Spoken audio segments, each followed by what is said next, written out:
It's a fruit of supreme confidence, isn't it? Oh, absolutely. It arrives so late in the year, long after, all the summer berries and stone fruits are a distant memory. Mhm. And you see it hanging there on these bare branches, glowing like these little orange orbs against a gray sky. It promises so much. You see it and you think, that's going to be amazing. A rich, complex sweetness. But that beauty, as I think many of us have learned the hard way, can hide a pretty potent defense mechanism. It is the ultimate culinary trap. Yeah. A beautiful, delicious-looking trap. Pure drama. And that drama is all about the persimmon, or Kaki.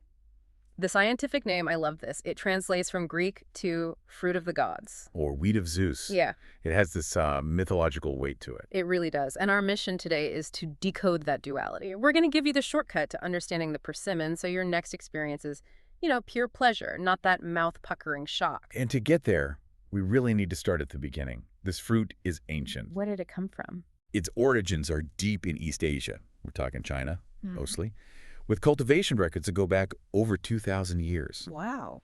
From there, it moved to Korea and Japan, where it just became this incredibly treasured part of the culture, the food, even the art. It actually arrived in the West pretty late in the game. That's fascinating. You think about something like the Silk Road and how spices and other things traveled. Why did the persimmon wait until, the 1800s to really make its way to the Americas and Europe? What was the holdup? It's a good question. I think it's mostly about logistics and, well, just understanding the fruit's very specific demands. It's picky. Very. Unlike, say, a dried date or a tough citrus fruit, the persimmon, especially the astringent ones, it just doesn't travel well. It has this incredibly short window between being rock hard and inedible and being perfectly, almost mushily soft. So early shipments were probably a disaster. I'd imagine so. You'd get boxes of fruit that were either still like rocks or had already turned to mush.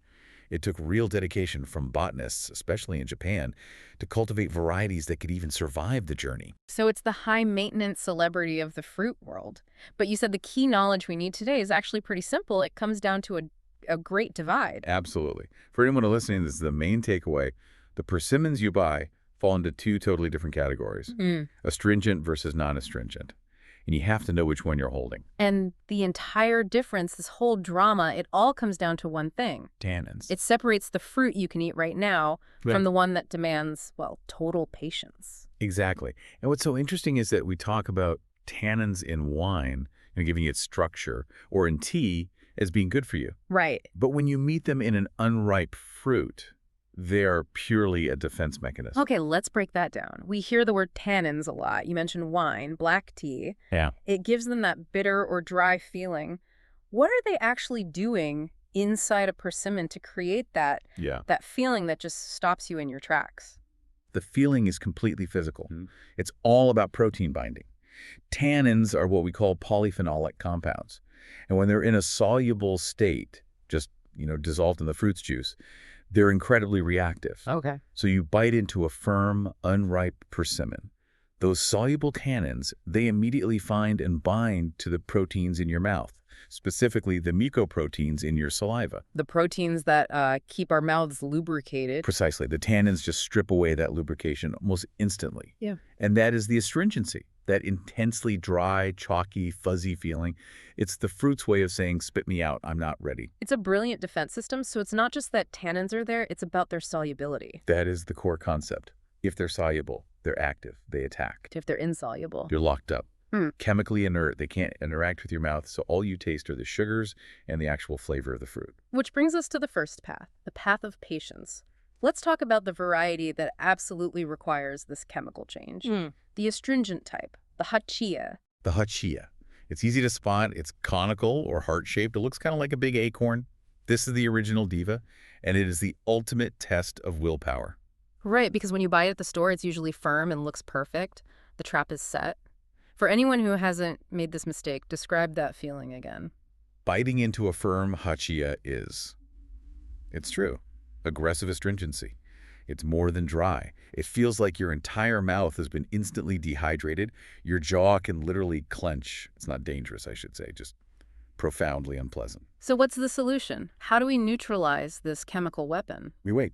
Simple as that. The Hachiya has to ripen until it is completely, utterly soft. How soft are we talking? We are talking until the skin is almost see-through and the fruit feels like a balloon filled with jelly, like it might burst if you squeeze it too hard. That's the point where you throw any other fruit in the compost. It's a total mental shift to let a fruit get to that state of collapse. But that mushy state is the signal. It means the chemistry has changed. Enzymes in the fruit have caused those soluble tannins to clump up and become insoluble. They're neutralized. And that's when you get the reward. What's a flavor profile of a perfectly ripe hachiya? It's incredible. It becomes this spicy, super rich pulp. You get notes of honey, apricot, maybe some cinnamon.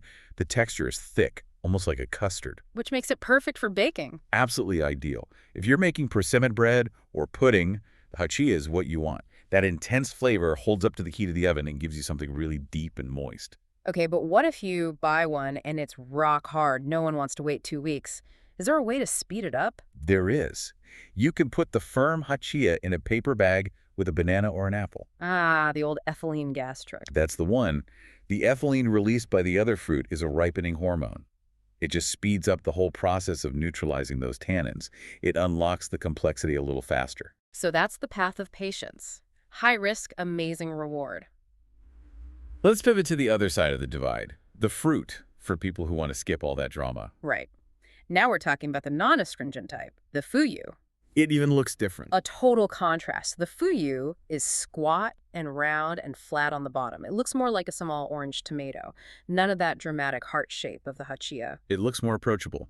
So what's its secret? How did the Fuyu manage to skip the whole chemical defense thing? This was a huge botanical breakthrough, really. The fuyu is a triumph of selective cultivation.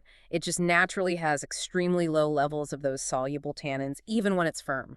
So while the Hachiya is aggressively defending its seeds, the Fuyu has basically been bred to be immediately friendly. Exactly. Its defenses are already down, which means you can eat it while it's still crisp and firm, like an apple, right when you get it home. It's instant gratification.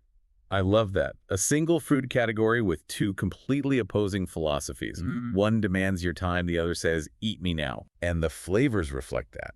The Hachiya is intense and spicy. The Fuyu is more mild, sweet, and clean. It's a lot lighter. And that crisp texture makes it so versatile, right? Oh, absolutely. Because it holds its shape, it's perfect for slicing thin into salads or putting on a charcuterie board. You can just peel it and eat it out of hand. That subtle sweetness works really well with savory foods, where the Hachiya's rich pulp would just take over. Okay, so Hachiya versus Fuyu covers, what, 99% of what we need to know? But there's another level to this, isn't there? A traditional use that takes all this chemistry and patience to its peak. There is. We're talking about Hoshigaki, the Japanese delicacy of dried persimmon. And here's the key. It uses the astringent varieties, like the Hachiya. It's the ultimate manipulation of the fruit's chemistry. This sounds like a real project, more like meditation than cooking. It is. It's incredibly precise and patient. You start with firm, astringent persimmons. You peel them carefully, leaving the stem. Then you tie them to strings and hang them outdoors in a dry, airy place for weeks, sometimes up to 2 months. But just drying them out, wouldn't that just concentrate the tannins and make them even worse? It would, initially. And this is where the magic comes in. The part that makes Hoshigaki so legendary. What's that? They are massaged by hand every single day. Wait, really? You have to physically massage them for weeks? What is that doing chemically? The gentle squeezing and rolling does a few things. It helps break down the cell walls, which speeds up the process of making the tannins insoluble. But even more importantly, it encourages the sugars inside to migrate to the surface. So your hands are literally engineering the final product. You are. As those sugars come to the surface, they dehydrate and crystallize, forming this beautiful white dusting of natural sugar on the outside. Without the massage, they would just dry unevenly and probably stay chalky on the inside. So what's the final flavor after all that work? It's chewy, dense, and intensely sweet. You get the spice of the Hachiya, but it's magnified into these deep notes of honey and molasses. It's revered in Japanese culture.